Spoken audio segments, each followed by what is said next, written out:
The Bahrain Grand Prix unfolded unexpectedly for Mercedes, hinting at a challenging season ahead for the Brackley-based team.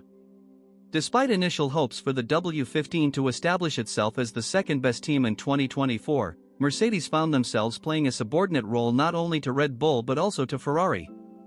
The team had a promising start with both pre-season testing and free practice sessions meeting expectations. However, the Grand Prix raised questions about the W15's performance issues. The focus shifted to how Mercedes-Benz would navigate the Jeddah Corniche Circuit in the upcoming race. The 2024 Bahrain Grand Prix mirrored the challenges faced by Mercedes in the previous year. While competing with Red Bull seemed improbable for the Silver Arrows, beating Ferrari was the primary goal, given the impressive high fuel pace displayed by both Russell and Hamilton in free practice sessions. Surprisingly, both Ferraris overcame their challenges, outperforming the lead Mercedes of George Russell, with Hamilton lagging far behind.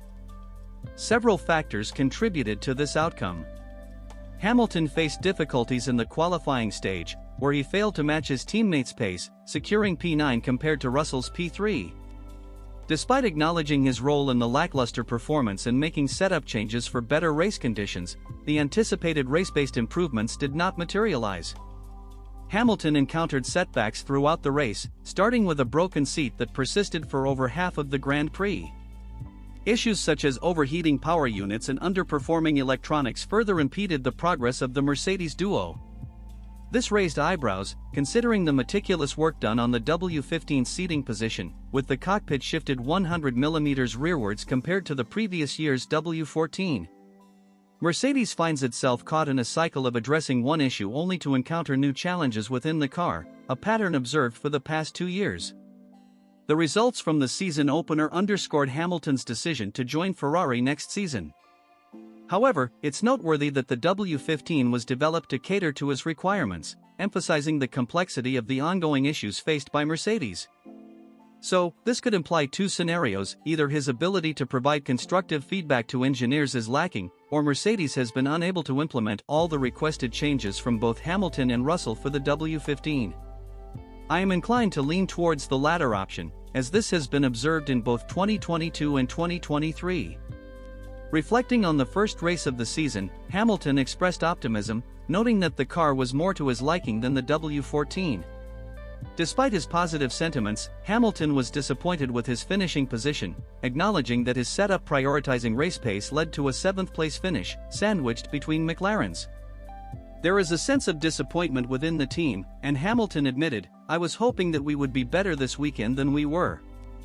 He cited the race's competitiveness, high degradation, and areas for improvement, revealing that they were farther behind the Red Bulls than anticipated. While Hamilton didn't offer specific reasons for the W15's lack of competitive pace, Russell provided comprehensive insights. Starting third on the grid, Russell aimed for the podium and briefly secured second place from Charles Leclerc. However, issues arose with the Mercedes power unit overheating and electrical components losing effectiveness. This problem, attributed to running in the turbulent wake of other cars, affected both Mercedes vehicles, raising concerns about reliability. Consequently, both drivers had to operate their cars in a lower power mode, resulting in a significant loss of performance. Russell explained, "For whatever reason, we had massive engine overheating and the battery wasn't working properly." Despite a promising start, he had to deal with alarms on his steering wheel, indicating a depleted battery and a loss of power. Managing the opposition proved to be a significant challenge, and it was surprising that we held our ground in the initial 10 laps. However, our performance took a downturn thereafter. Unfortunately, we failed to showcase the true potential of the car, and the day took an unusual turn. The issue seemed to stem from the power unit overheating, which could be directly linked to the newly designed aspects of the car. Specifically, the distinctive radiator inlets of the car underwent a major overhaul as part of Mercedes-Benz's aerodynamic philosophy shift for the W15. This resulted in a reconfiguration of the car's cooling system. Wolff shed light on the cooling challenges faced by the W15, attributing them to a team misjudgment regarding the required level of cooling. The team opted for an aggressive cooling layout, assuming Bahrain's typically low temperatures. Unfortunately, this choice proved to be incorrect. The miscalculation in cooling levels forced us into a situation of lifting and coasting, leading to a loss in tire performance and creating a detrimental cycle. As the race unfolded, we had to increasingly adopt lift and coast strategies to manage power unit temperatures. This, in turn, compromised our performance, amplifying the issues we were already facing. The peculiar circumstances of the race in Bahrain, being the debut of the new car, highlighted the learning curve ahead for Mercedes. However, the outcome was not what the team anticipated. Looking forward to the Saudi Arabian Grand Prix, the upcoming race in Jeddah is expected to have higher temperatures compared to the unusually cold conditions in Bahrain. Addressing concerns about the performance disadvantage resulting from running on detuned power, Wolff explained that operating the engine in a low-power mode, combined with lift and coast tactics, resulted in a loss of 1 second of performance. He expressed confidence that the W15 could adapt to hotter conditions by adjusting the car's cooling package. The key, according to Wolff, lies in finding the right balance between opening up the car for more efficient cooling and maintaining optimal aerodynamic performance, a delicate trade-off that remains to be mastered. Mercedes is navigating a steep learning curve with its novel concept, striving to bridge a 2-year knowledge gap with its competitors. The recent race, though inconclusive in revealing the team's true competitive standing, invites scrutiny for its deviation from projected performance.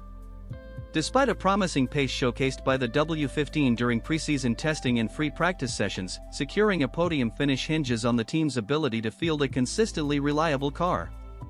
Mere adjustments like reducing engine power, a departure from Mercedes' high standards, won't suffice for race completion. Presently, Mercedes holds a somewhat favorable position in the pecking order, with key rivals Mclaren and Aston Martin facing similar or worse challenges. McLaren's lap times closely mirrored Mercedes, while Aston Martin, notably with Alonso trailing, lags further behind in the Mercedes-McLaren battle.